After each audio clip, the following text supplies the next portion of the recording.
Whiting, the station covering all of the DMV. This is DC News Now.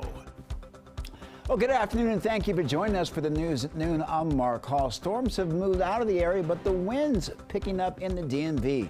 Meteorologist Brittany Ward is in for Damon Matson this afternoon. Joins us now with the latest check on the forecast. Kind of gray skies out there, Brittany. Yeah, you know, we're going to be holding on to those clouds, Marks, as we head through the rest of your day today, but those winds will begin to pick up as we head through the afternoon. So any unsecure objects outside, make sure they are tied down. But at least we are dry. Radar right now showing you we are quiet across much of the DMV, not seeing any precipitation. But if we could switch over to Lynx 1, we're going to be seeing satellite and radar showing you mostly cloudy skies. That's what we're going to be dealing with as we head through the rest of your day. Notice high pressure just off to the south. That'll continue to linger to the south, and then that storm system that moved through yesterday is well off to our north. And right now we're kind of sandwiched between those two systems, and that's the reason why we're going to start to see those winds begin to pick up as those two systems begins to move out. Now, temperature wise, not looking bad. We are sitting in the 30s to 40s across much of the area. 47 currently in DC, 49 as you head over there to Fredericksburg, Virginia. You're back off into the 30s, back off into the north and west. Cumberland, you're sitting at 35 degrees right now, 37 currently in Kaiser. So grab the jacket before heading out the door. Again, those winds are starting to pick up. We're seeing winds gusting upwards to about 41 miles per hour in the nation's capital. Back off to the north and west, we're seeing those winds gusting upwards to about 30 to 40 miles per hour. Through the rest of your day today, we're going to be holding on to those cloudy skies again as we head through much of the afternoon. That's when we'll start to see those winds pick up. So keep it here. We'll have a full breakdown of this forecast, Mark, coming up. All right, Brittany, thank you. The Department of Education is investigating DC public schools over reported disability discrimination. According to the department, the school district received more complaints in special education than any other similar district in the country. The report also detailed significant concerns about DC's transportation for special needs students, including long delays, unreliable schedules, and lack of proper supervision. We reached out to DCPS for a comment, and we're waiting to hear back. New today, the Washington Post is reporting President Trump is planning to issue an executive order today to shut down the Department of Education. A draft order calls for the Education Secretary to take all necessary steps to close the department. Now, that could look like further cuts to staff, programs, and grants. The memo recognizes the president does not have the full power to fully get rid of the DOE. That would require an act of Congress and 60 votes in the Senate. Continuing our coverage of the new administration and its impacts here in the district, President Trump is ordering D.C. mayor to clean up homeless encampments in the district. He specifically mentions tents near the State Department and the White House.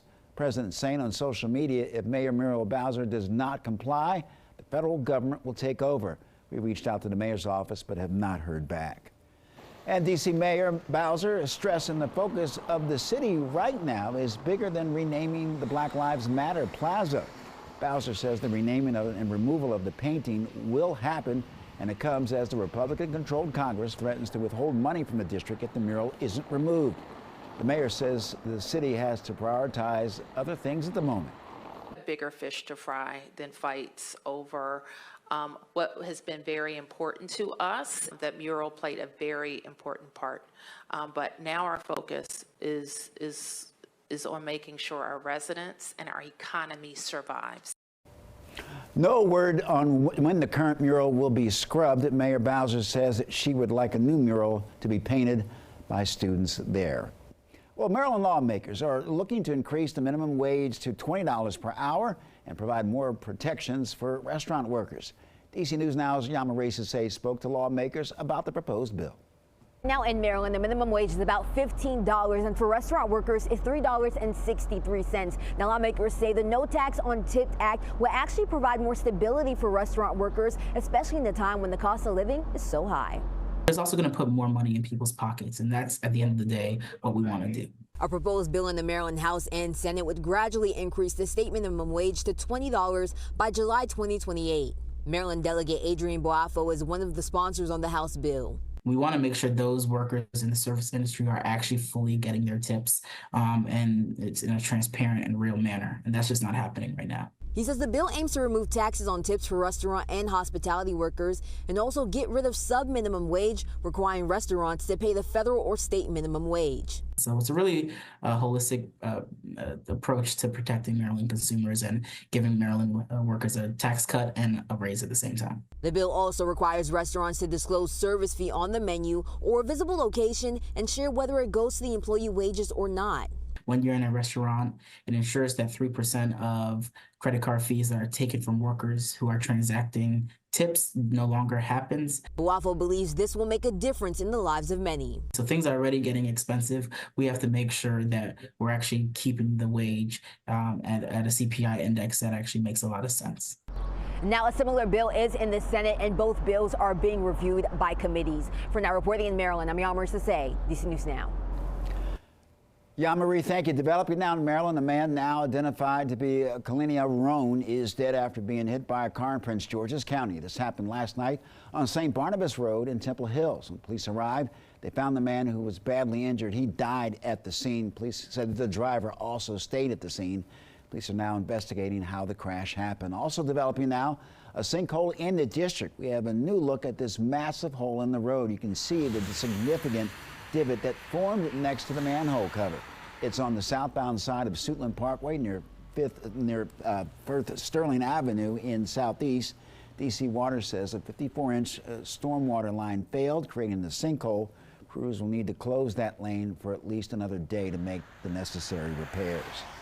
The chief of staff for House Speaker Mike Johnson was arrested for DUI Tuesday night. Capitol Police say that Hayden Haynes drove into a parked car. Police arrested Haynes just after President Trump's speech on Capitol Hill.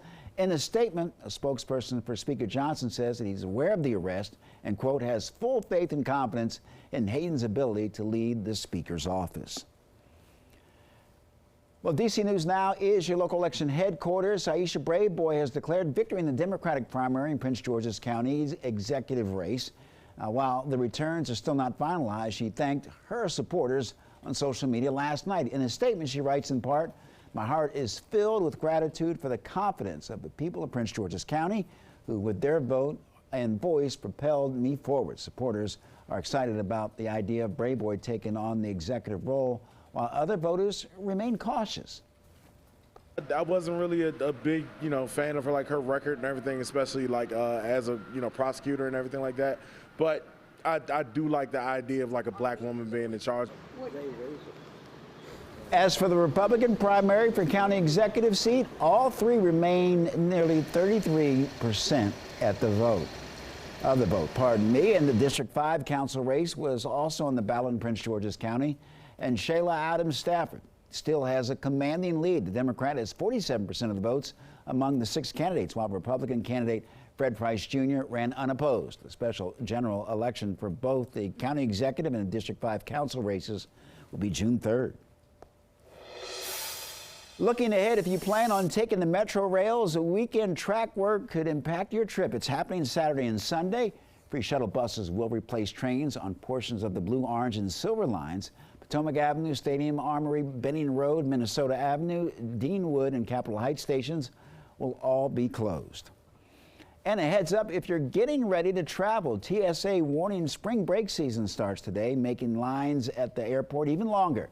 It continues through the 24th of the month, the agency expecting a 5% increase in traveling. There are only 106 days until summer, but who's counting?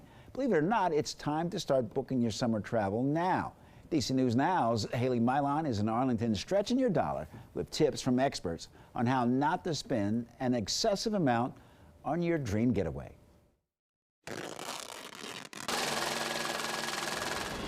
Yeah, if there's one thing people here in the DMV are always down to do, it's travel. I talked to consumer checkbook expert Kevin Bressler, getting you the tips to afford that dream trip. I would go to Scotland. My dream vacation is Tokyo, Japan. DMV travelers gearing up to make some memories abroad. A couple of years ago, I started playing Scottish fiddle, and I have not yet Been there.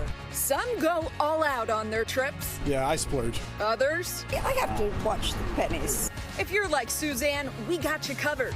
Consumer Checkbooks Kevin Bressler is stretching your dollar with his tried and true planning strategies. Tip number 1, don't be picky. The thing to do is just to remain flexible as possible. It might cost to fly from DC to Rome $2,000. It might cost only $1,000 to fly to London.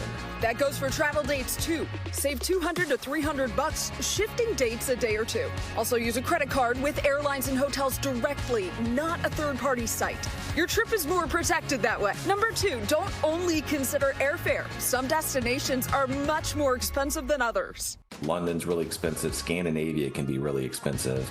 Southern Spain, though, and Portugal can be very inexpensive once you're on the ground. And 3, loyalty points aren't everything. If you can save money by booking with a competing carrier, you're usually better off and just not bothering to worry so much about accumulating points. And in preparing for summer travel, make sure that your passport is up to date. Do that now because paying to have it expedited can cost hundreds of dollars. At DCA, I'm Haley Milon, DC News Now. All right, Haley, thank you. Coming up, powerful storms rock the nation this week, and we're tracking damage in North Carolina after the break. Brittany. Overall, Mark, at least we're going to be seeing quiet conditions today, but those winds will begin to pick up, so keep it here. We'll break down that 7-day up next. You're watching DC News Now at noon. Please stick around. We'll be right back after the break.